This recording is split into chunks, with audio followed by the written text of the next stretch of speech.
no lo vieron todavía, lo pueden descargar. Está en Telegram. Y esta noche nuestra principal expositora va a ser Eva. Eva nos va a estar compartiendo sobre lo que ha aprendido sobre el paper. Y bueno, pues, si quieres, Evita, nos podrías dar introducción inicial sobre lo que es el segundo paper, An Introduction to ROC Analysis, bueno, en inglés. Y vamos a dar comienzo. Cuando tú quieras, Eva. Muchas gracias, Moni. Bueno, vamos a empezar con, como bien decías, con el segundo paper. Ya, para ello voy a compartir mi pantalla.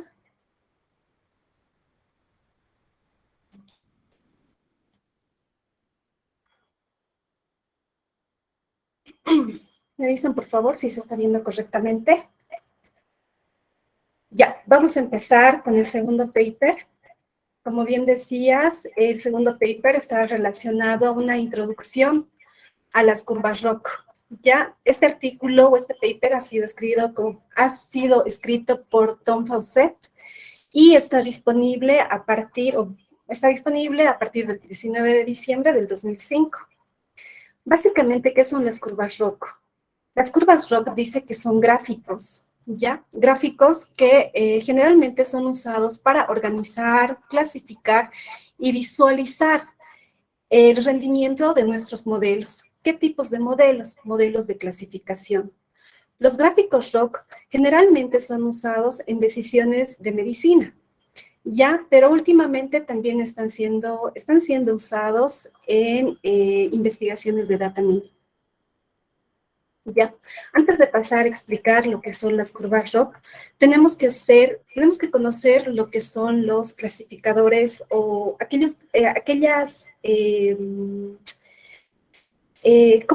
cómo podemos validar nuestros modelos de clasificación. Una de las métricas que nos permite validar estos modelos de clasificación, ver si efectivamente el rendimiento del modelo que hemos planteado es adecuado, es la matriz de confusión, ¿ya? Esta matriz de confusión, valga la redundancia, es una matriz de 2×2, ¿ya? Donde en las columnas tenemos el resultado de, vamos a manejar dos clases, ¿ya? En la primera clase tenemos valores positivos y negativos relacionados a los resultados que nosotros conocemos de cierto problema que tenemos planteado, ¿ya? Y en las filas nosotros vamos a tener los resultados relacionados a la predicción que ha realizado nuestra clase. ¿Qué sucede cuando nosotros, al conocer los datos que tenemos, sabemos que los resultados han salido positivos? Y los datos que han llegado a predecir nuestros modelos efectivamente han sido positivos. Este espacio lo denominamos los true positives. Quiere decir que efectivamente los datos que teníamos con los datos que han llegado a predecir nuestro modelo han llegado a ser correctos, ¿ya? Entonces, vamos a tener bueno, ese sería un punto, ¿no? Cuando llegamos a validar correctamente los true positives. Y también tenemos los true negatives. ¿Qué sucede con estos true negatives? Dice que los datos que nosotros tenemos en la clase, donde contábamos con los datos, esos valores eran negativos. Y efectivamente, la clase o el modelo, los resultados del modelo que teníamos, efectivamente han llegado a obtener los datos negativos. A este conjunto de datos los denominamos true negatives. ¿Qué suceden con estos dos valores? Los false positives y los false negatives. Quiere decir que los datos que nosotros teníamos eran negativos y los que nuestro modelo ha llegado a producir, en este caso, ha sido como valores positivos. Ya en este caso, por ejemplo, como valores negativos, lo que hace que estos valores no sean correctos. ¿Ya? Vamos a ver también el espacio de la curva ROC. ¿A qué se refiere con el espacio de la curva ROC? El espacio de la curva ROC dice que es un gráfico XY, donde nosotros podemos ir graficando los resultados que vamos a obtener a partir de de los resultados que vayamos a verificar con relación a nuestro modelo. Por ejemplo, ¿qué sucede cuando nosotros obtenemos un valor 0,1? Dice que una clasificación perfecta para estas curvas ROC es obtener un valor 0,1. ¿Qué quiere decir? Que efectivamente nuestro modelo ha llegado a predecir los resultados que necesitábamos obtener. ¿Ya? Cuando el valor de la curva ROC alcanza el valor en las filas X como valor 0 y en las filas Y como valor 1, quiere decir que el modelo ha llegado a predecir correctamente estos valores. Ahora, como ustedes se fijan, por ejemplo, en el eje X tenemos el false positive rate y en los ejes Y tenemos el true positive rate. Estos valores se los obtienen a partir de la matriz de confusión. Más adelante vamos a explicar un poquito más acerca de estos valores. ¿Ya? Como vemos, por ejemplo, estos espacios ROC, cuando nosotros vamos a graficar o vamos a evaluar nuestro modelo, podemos obtener ciertos valores, ¿ya? Al graficar estos resultados que nos va a dar nuestra matriz. Podemos obtener valores, en este caso, por ejemplo, como vemos el gráfico, podemos obtener puntos donde nuestra curva es bastante pesimista. Son valores esperados cuando vamos graficando, por ejemplo, en este caso, un valor arriba de 0,6. Y un valor optimista sería un valor, por ejemplo, aproximadamente a 0,8, donde se reduce el valor de los falsos positivos, ¿ya? Otro concepto que se ha visto con relación a los papers es el área bajo esta curva de ROC. Existe un área, cuando nosotros vamos graficando estas curvas ROC, existe un área que se encuentra debajo. ¿Qué es básicamente esta área? Por ejemplo, si nosotros llegamos a cubrir el total de esta área, el total de esta área es 1, como vemos. Por ejemplo, en el valor de Y tenemos 1 y en el valor de X tenemos 1. Cuando se llega a cubrir totalmente esta área, quiere decir que el modelo ha llegado a predecir correctamente todos los casos. Ya, entonces, ha habido casos de true positives y los casos negativos también. ¿Ya? Ahora, esta área, por ejemplo, como vemos acá, el valor A y el valor B, podemos ver que esta área, nosotros lo denominamos el valor ROC, o por sus siglas en inglés, que es el valor por debajo de la curva ROC. ¿Ya? Algo más. Nosotros cuando vamos graficando de manera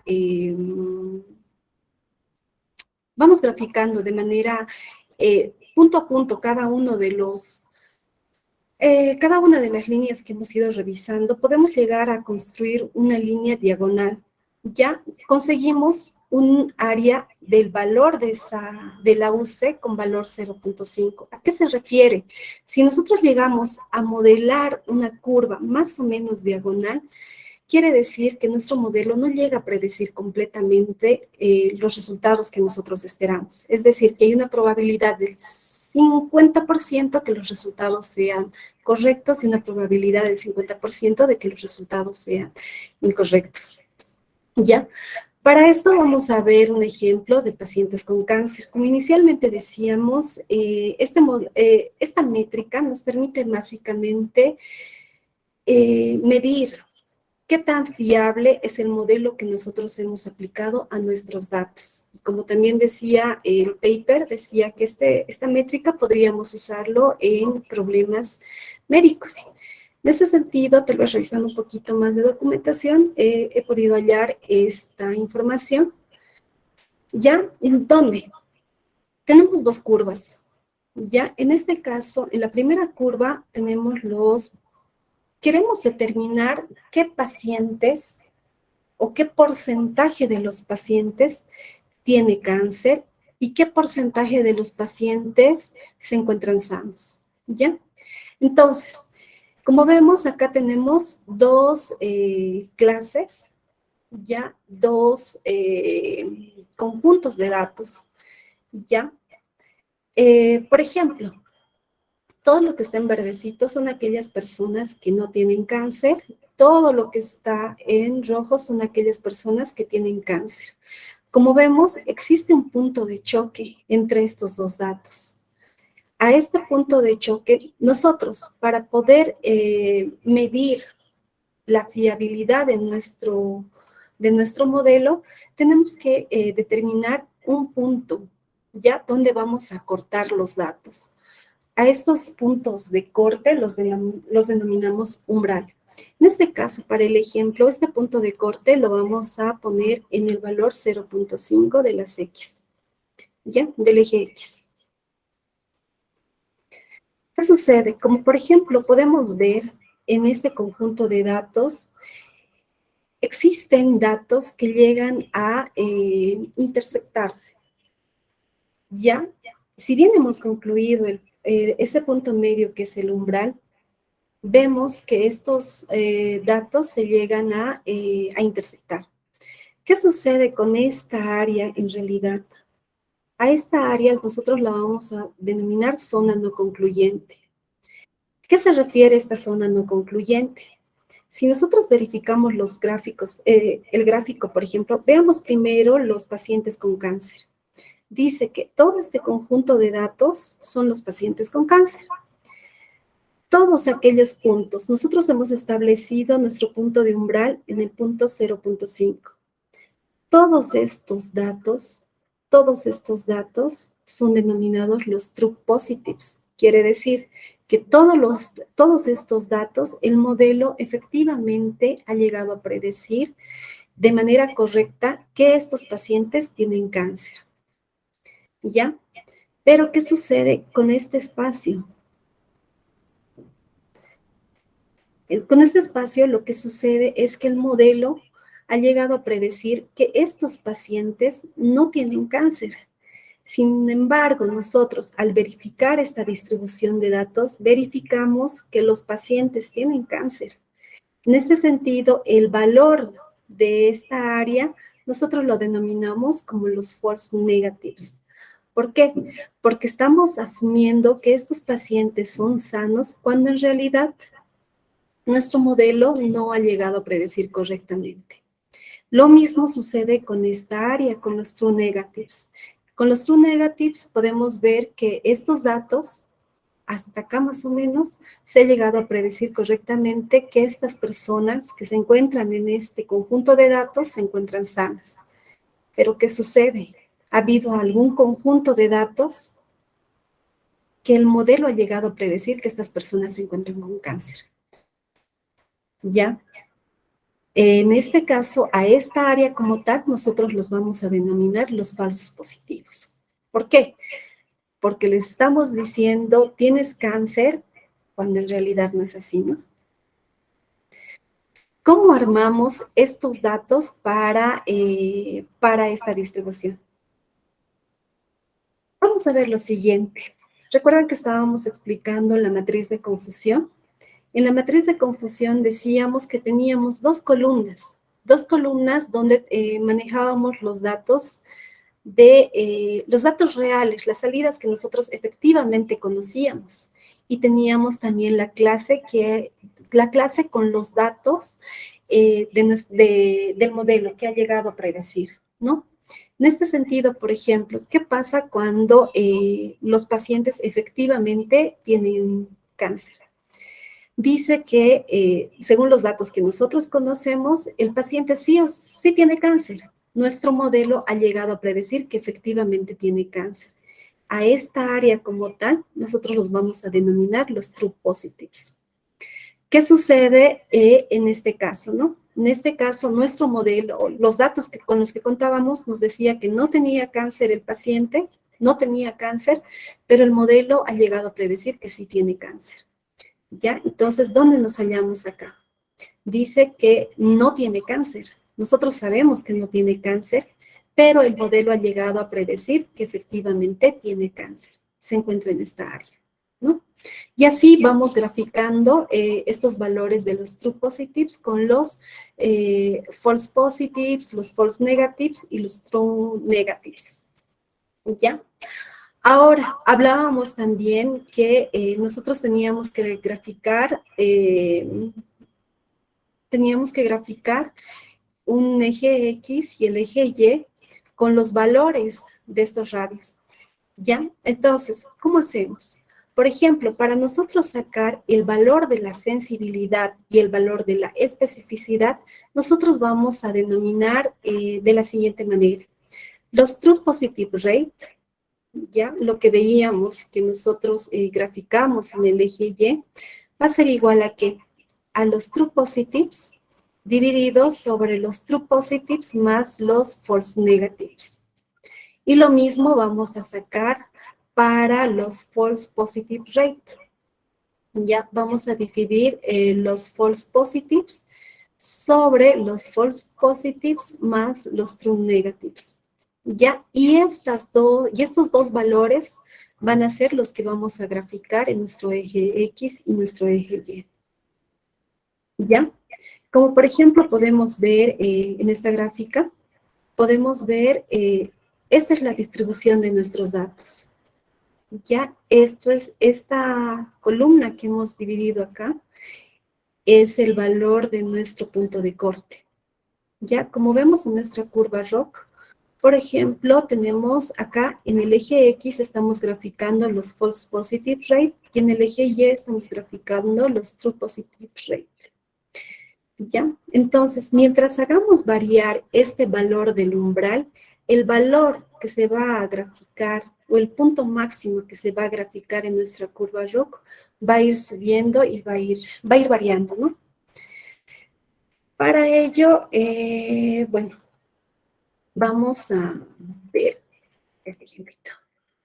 Ya, vamos a ingresar a esta página y en esta página podemos ver, por ejemplo, la distribución de nuestros datos. ¿Ya? Por ejemplo, este es el punto de corte que nosotros hemos definido. Aquí tenemos los pacientes con cáncer y los pacientes sanos. Como vemos, hay datos que llegan a intersectarse. ¿Ya? Entonces, ¿qué sucede cuando nosotros vamos moviendo estos puntos de corte? Vamos a verificar cómo se está comportando nuestra curva de ROC. Miren, ¿no? Entonces, ¿qué sucede, por ejemplo, si nuestro punto de corte nosotros lo llevamos hacia la izquierda?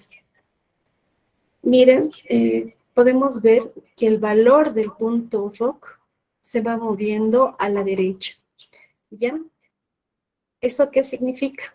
Que nuestro modelo ha llegado a predecir con total certeza que todos los pacientes son positivos. Ninguno de los datos de esta área, de este conjunto de datos, ha quedado fuera. Sin embargo, no está llegando a predecir correctamente los pacientes sanos, ¿no? Entonces, si bien estamos bajando el valor de la sensibilidad, está haciendo que, bueno, no haga un correcto, no obtenga un correcto valor acerca de los pacientes que se encuentran sanos, ¿no? Y lo mismo sucede si nosotros llevamos este valor de punto de corte a la derecha, ¿ya? Entonces, para elegir este punto de corte, básicamente nosotros deberíamos basarnos en el objetivo del modelo, ¿no? ¿Cuál es el objetivo del modelo? Y, como les decía, una métrica adecuada, digamos, para poder medir la performance de nuestro modelo, sería este tema de la curva de ROC. ¿Ya? Vamos a ver, ¿qué más? ¿Qué sucede, por ejemplo? Como les decía, en el eje Y hemos graficado todos los valores relacionados con la tasa de verdaderos positivos y en el eje X la tasa de falsos positivos.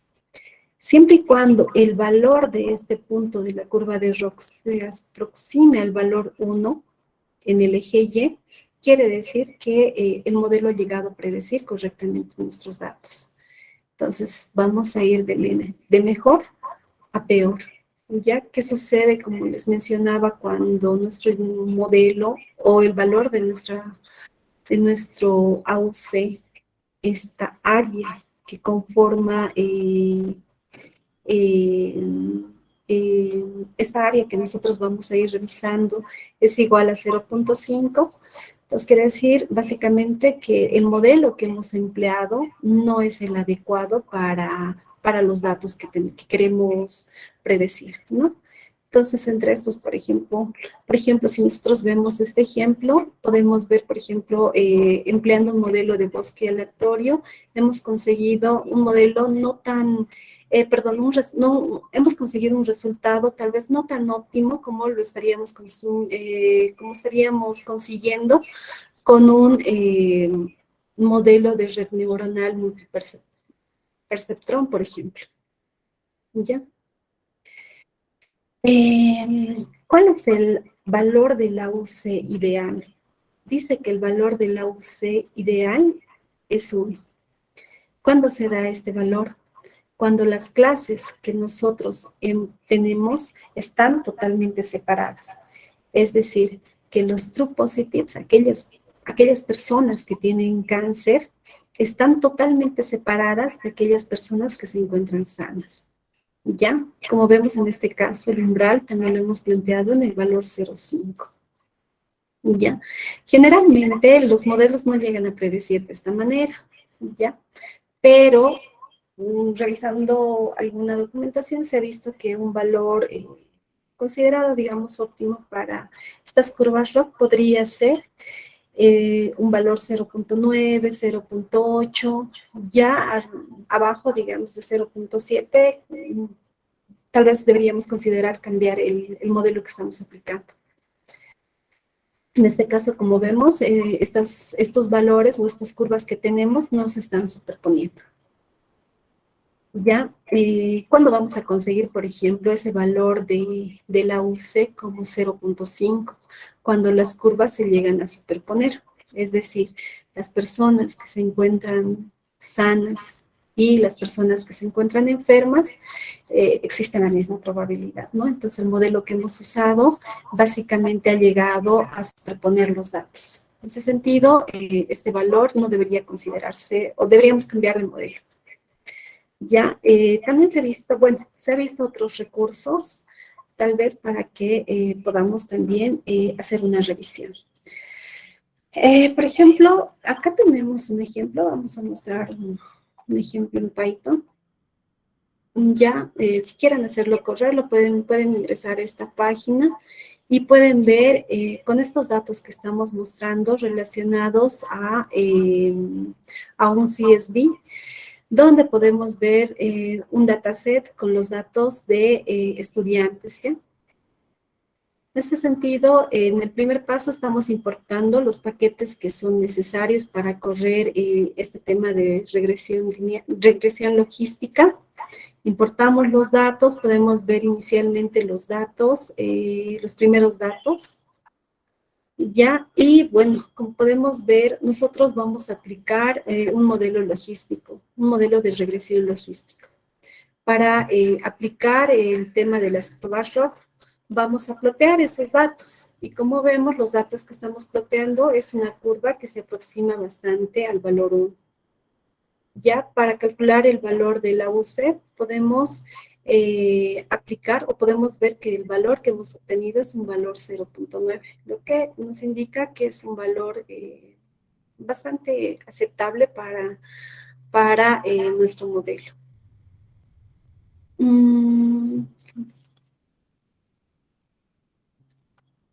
Ya. Bueno, básicamente ese sería el paper que hemos leído el día de hoy. Como vemos, los gráficos ROCs básicamente nos sirven para validar la performance de nuestro modelo. Un modelo que hemos aplicado a los datos con los que contábamos. Ya, bueno, el siguiente viernes estaríamos leyendo nuestro tercer paper relacionado a los datos imbalanceados. ya, y tal vez recalcar que contamos todavía con 10 créditos para todas aquellas personas que participen, que se animen a participar y también se animen a liderar la siguiente reunión. Ya, bueno, gracias por su atención y bueno, eso sería todo. Gracias, Eva. Estaba muy interesante. Y bueno, tal vez alguna de las personas, alguno de los presentes, tiene algo más para aportar, ha leído el paper. Lo interesante de este club de lectura es que se les pasa casi una semana antes, ¿no? Para que tengan el tiempo para que puedan leer el paper y si tienen dudas o quieren compartir algo que han encontrado, entonces este es el espacio y el momento. Así que si alguien tiene algo más que decir, está más que invitado y si quieren pueden encender sus cámaras, así nos vemos todos.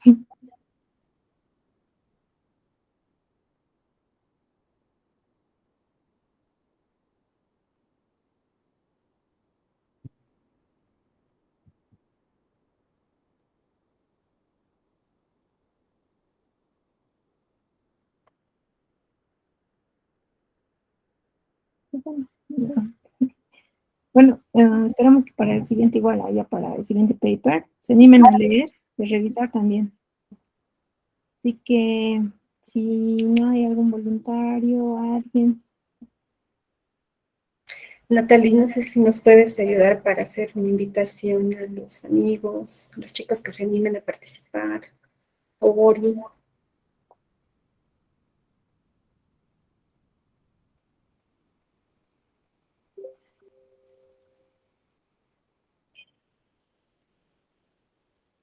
Hola.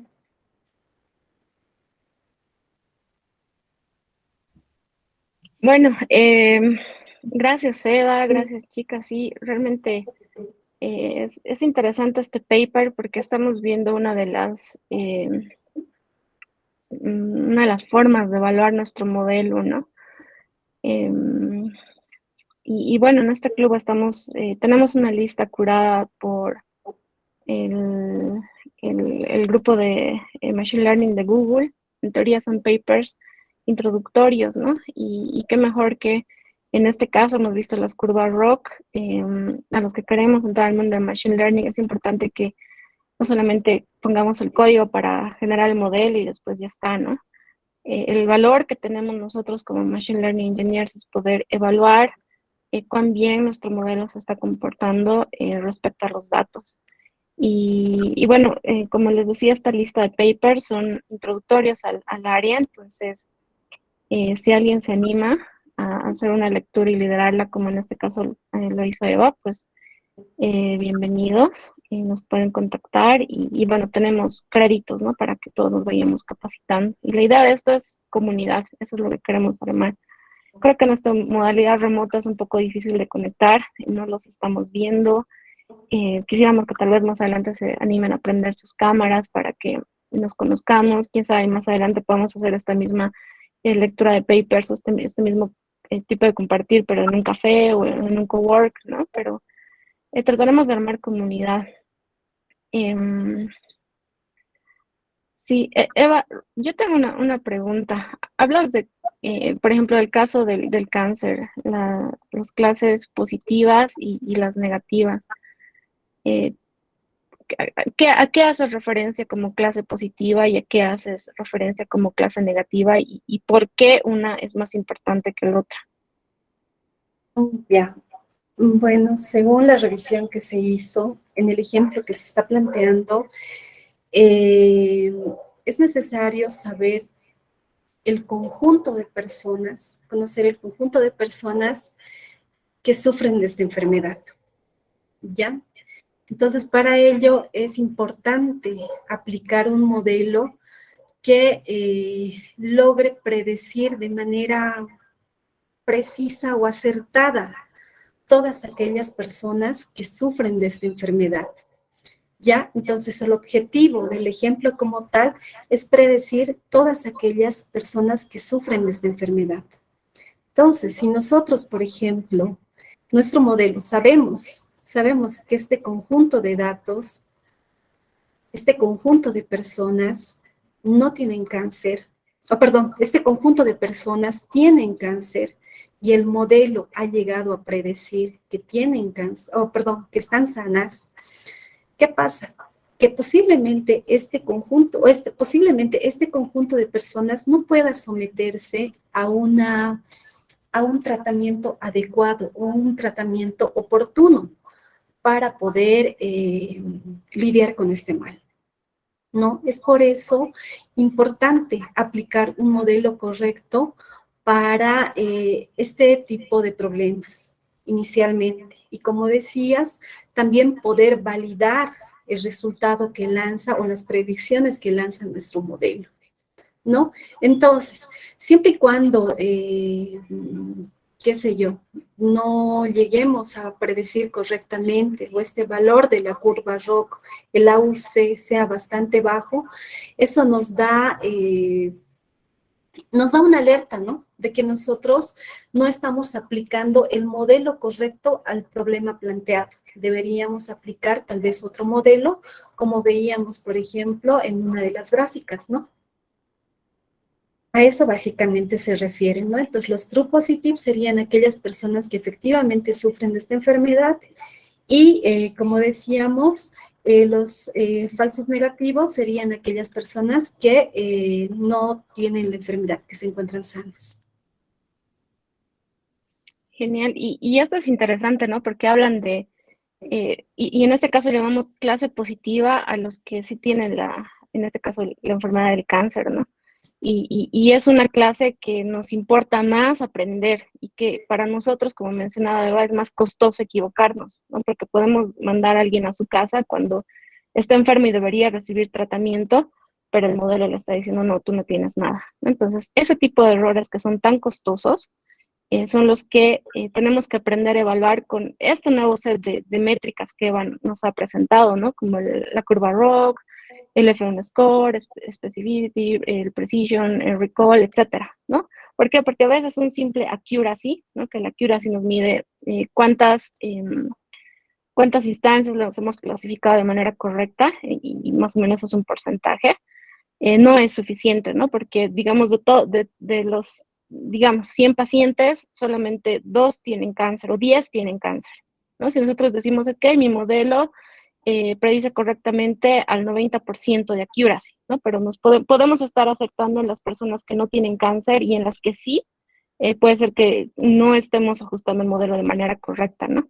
Entonces, esto es súper importante cuando hablamos de datasets y casos de la vida real, ¿no? Usualmente, y hay papers más adelante que vamos a ver donde usualmente las clases no están balanceadas, hay clases que son más importantes que otras, y es importante que conozcamos de estas nuevas métricas para poder dar un modelo que sí funcione. Entonces, muy interesante, Eva. Gracias, esa sería mi pregunta. ¿Alguien más tiene alguna otra pregunta, chicas, chicos? Yo tengo una pregunta, es un poco, ¿tú crees que nos podría, cuál es el porcentaje, mejor dicho, de fiabilidad de que podríamos tener de que estamos yendo por el camino correcto utilizando eh, esta variable? O sea, tú sabes que cuando estamos haciendo limpieza de datos, es un proceso largo, ¿no? Haces una limpieza, pruebas con un modelo, en base a eso tienes ese ciclo, ¿no? Es un ciclo de vida, digamos, que vas haciendo, vas trabajando con tus datos. ¿Qué porcentaje de fiabilidad crees que nos puede dar la curva ROC para poder decir que estamos yendo por un buen camino o no? Ya. Según lo que he leído, menciona que, como les decía, ¿no? En realidad hay un punto en donde nosotros llegamos a graficar en el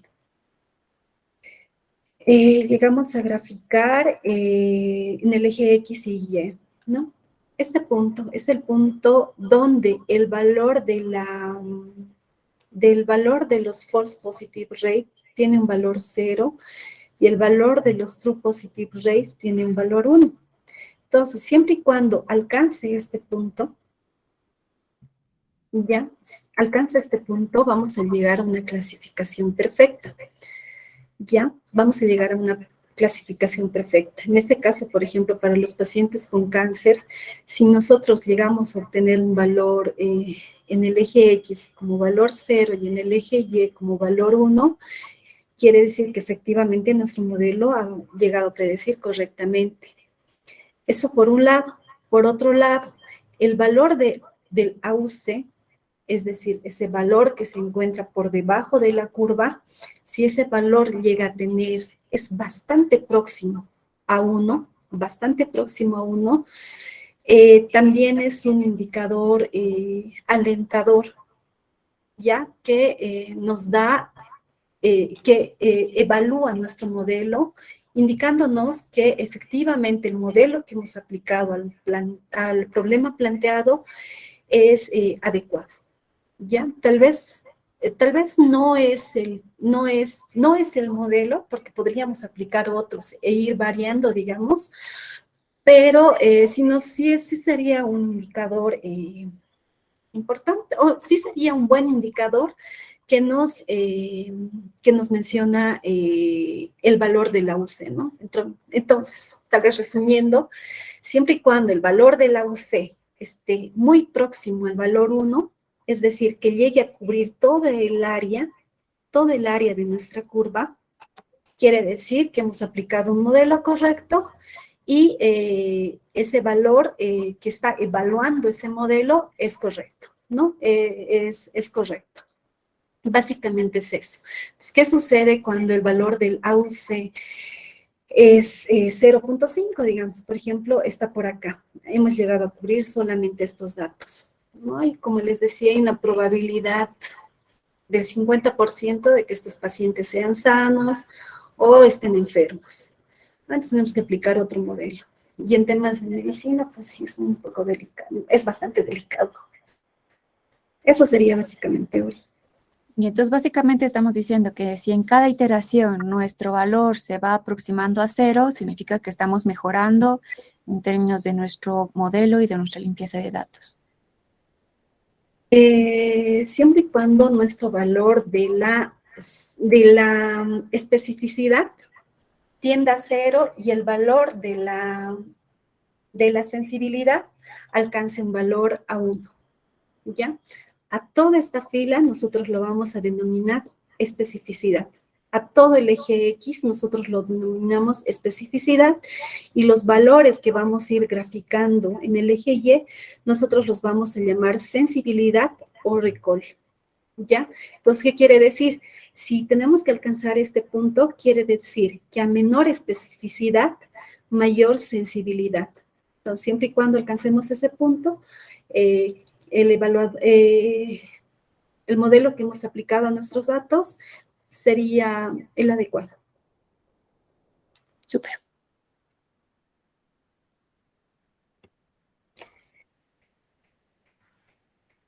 ¿Nadie más tiene alguna consulta?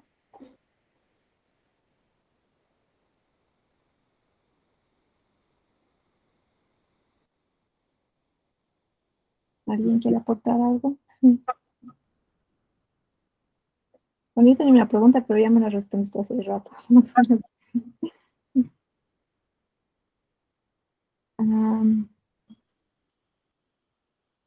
Bueno, creo que ya nadie más tiene alguna consulta. No sé si alguien ha leído, qué le ha parecido interesante.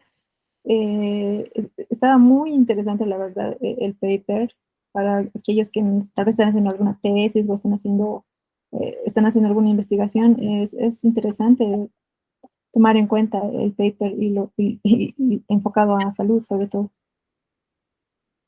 Sí, tal vez mencionar, ¿no? Que si bien teníamos la dirección, directamente no se ha visto que no se podía descargar el artículo como tal o el paper como tal, ¿no? Porque teníamos que pagar.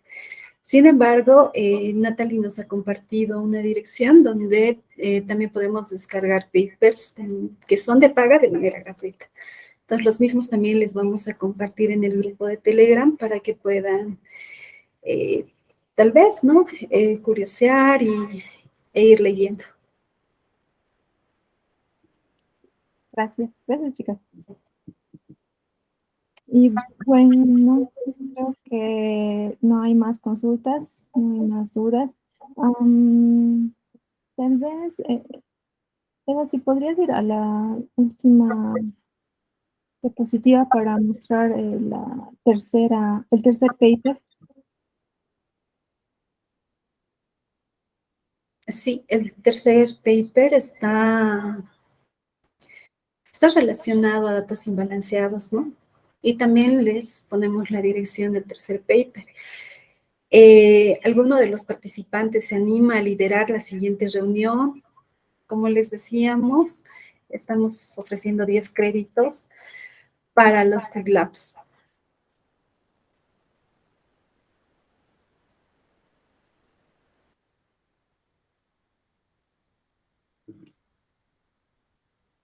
Alguien que se anime. Y también, ¿no? Como hacíamos en la invitación, decíamos que, bueno, estamos aprendiendo en realidad. Y bueno, el objetivo es aprender en comunidad. Ese es el objetivo. Puede ser que nos vayamos a equivocar, tengamos dudas, pero tenemos un grupo, tenemos, creo, personas que conocen bastante y podríamos apoyarnos en ellas.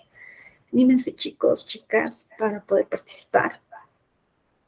Claro, exacto. Como es un club de lectura, bueno, ya sea un libro, ya sea papers, artículos, todo, bueno, cualquier tipo de lectura. Entonces, en este tipo de clubes, lo interesante es que pues, compartimos lo que vamos leyendo, lo que vamos aprendiendo, y así que es una manera de seguir aprendiendo. Esto va a ir como un punto más para nosotros para seguir aprendiendo y en especial sobre Machine Learning.